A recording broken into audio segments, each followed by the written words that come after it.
Have you ever wondered why some people wake up each day with clarity, momentum, and purpose, while others wake up already behind, overwhelmed, exhausted, and they haven't even left the bed yet? It's a strange thing. You can sleep 8 hours, you can set goals, you can promise yourself that today will be different, and yet somehow the day slips through your fingers like water. You look back at the end of the week, the month, the year, and you wonder, where did it all go?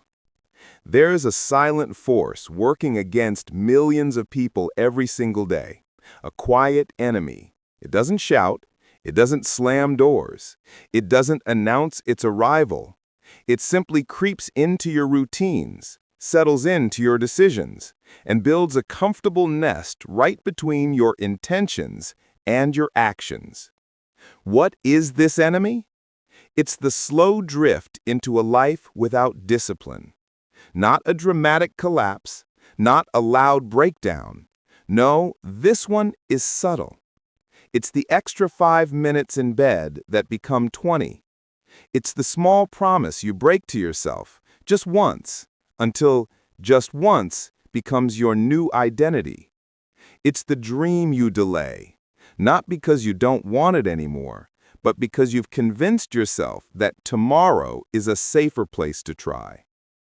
Discipline doesn't disappear overnight.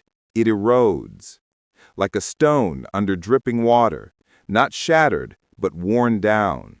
And most people don't even notice it happening. You see, the discomfort of discipline is obvious. It announces itself. It's the early alarm, the cold morning, the long hours, the repeated effort, the quiet grind. But the cost of not having discipline, that price is hidden, and it is far more expensive. It shows up as stress, because you're always catching up. It shows up as regret, because opportunities passed while you weren't looking.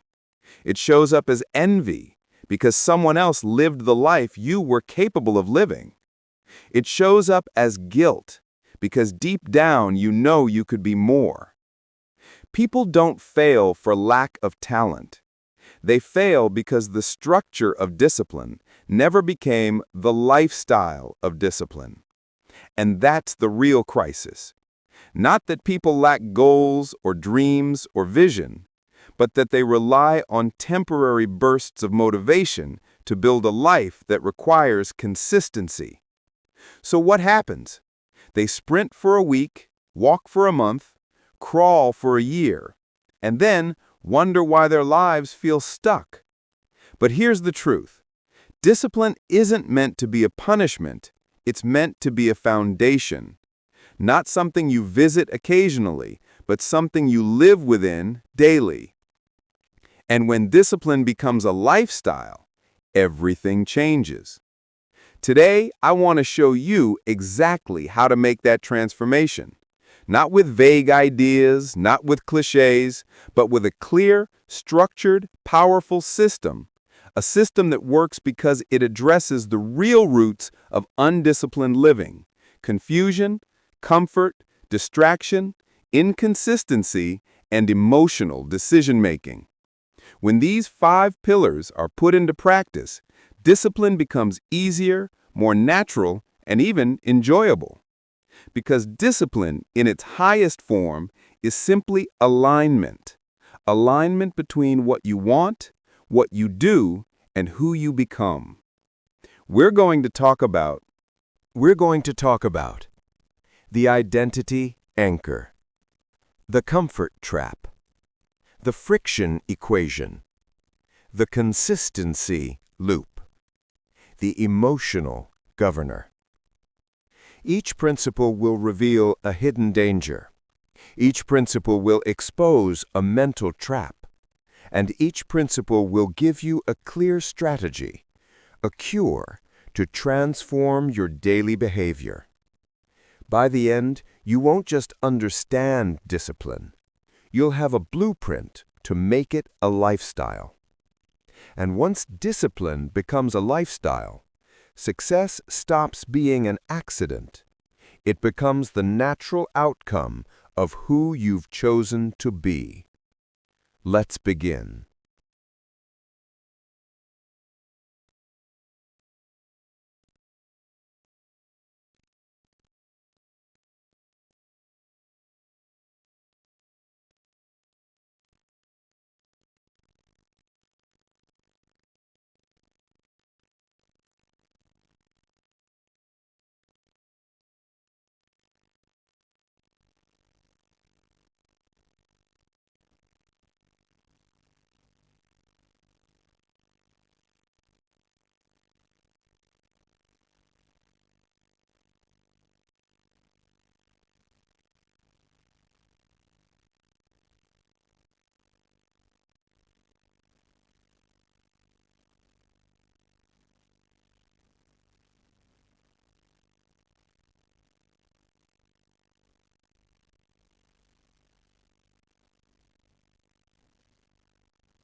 Point 3.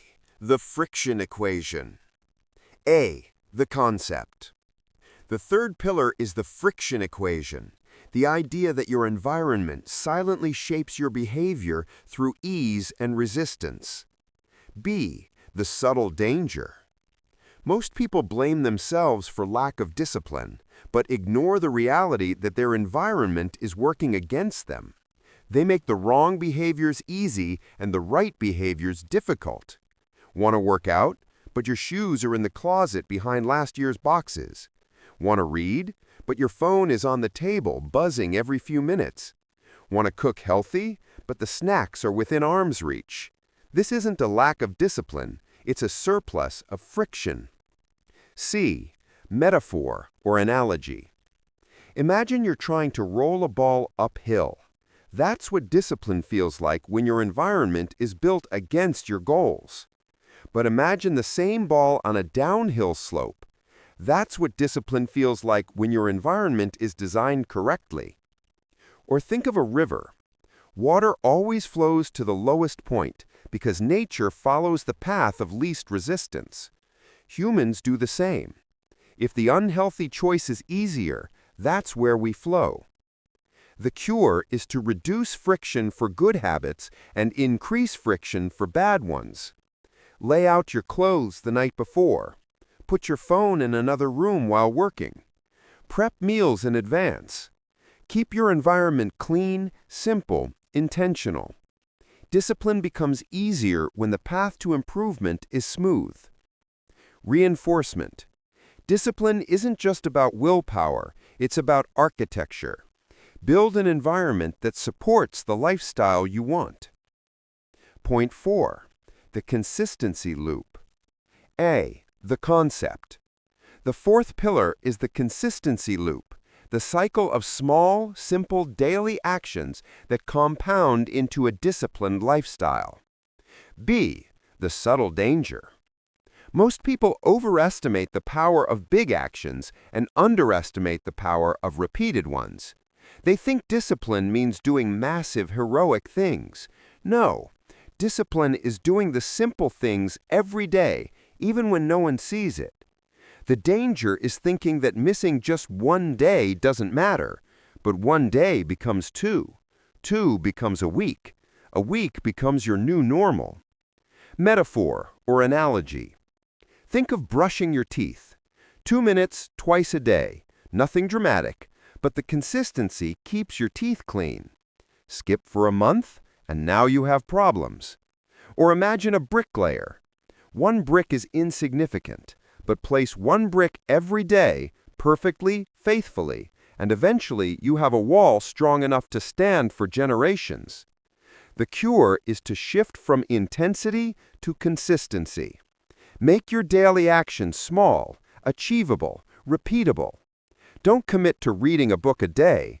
Commit to 10 pages. Don't commit to running 10 miles. Commit to putting on your shoes and stepping outside. When the actions are manageable, consistency becomes natural. E. Reinforcement. Discipline becomes a lifestyle, not through occasional effort, but through daily commitment. Point 5. The emotional governor. A. The concept. The fifth pillar is the emotional governor, your ability to act based on your values instead of your emotions. B. The subtle danger. Most people live in emotional weather. When they feel good, they do good. When they feel tired, sad, bored, or stressed, everything collapses. The danger is letting emotions drive decisions. You cannot build a disciplined life on unstable emotions. C. Metaphor, analogy. Imagine a ship. Emotions are like waves, always changing, always shifting. But the captain doesn't steer the ship based on the waves. He steers based on the compass. Without a compass, the waves decide everything. Your values are your compass. Your emotions are the waves. Or think of a parent with a child. If a parent only acted when they felt like it, the child would starve. Love makes them act beyond emotion. The cure is to act according to principles, not moods. Write down your non-negotiables. Decide your behaviors in advance. When emotions shift, the decision stays. Discipline is when your actions honor your values, even when your emotions don't cooperate. E. Reinforcement. Discipline becomes a lifestyle when feelings no longer decide your future. So now you have the system. 5 pillars, 5 powerful principles, but together they form something bigger. A lifestyle. A way of living that aligns who you are with who you are becoming. First, you anchor your identity, because discipline begins inside. Then you escape the comfort trap, because comfort keeps you small. Then you redesign your environment, because structure shapes behavior. Then you master consistency, because little actions build great lives. And finally, you govern your emotions, because feelings can't be trusted with your destiny. This is how discipline stops being a struggle and becomes a rhythm, a flow, a natural state of living. Remember the feeling we talked about in the beginning? The drift, the erosion, the quiet enemy that steals time, opportunities, potential? That enemy doesn't stand a chance against a person who has built discipline into their identity, their environment, their habits, and their decisions. Your life changes the moment discipline stops being something you visit and becomes somewhere you live. So here is the call to action. Start today. Not big, not dramatic, not overwhelming. Start with one identity statement, one uncomfortable action, one friction reduction, one tiny habit, one principled decision. That's all it takes to begin the shift. Because once discipline becomes your lifestyle, you become unstoppable. Your dreams stop being distant. Your goals stop being fragile. Your potential stops being theoretical. Everything becomes possible because you have become the person capable of achieving it. So don't wait. Don't drift. Don't surrender your future to comfort or emotion. Build it. Live it. Own it. Turn discipline into your lifestyle and watch your entire world transform.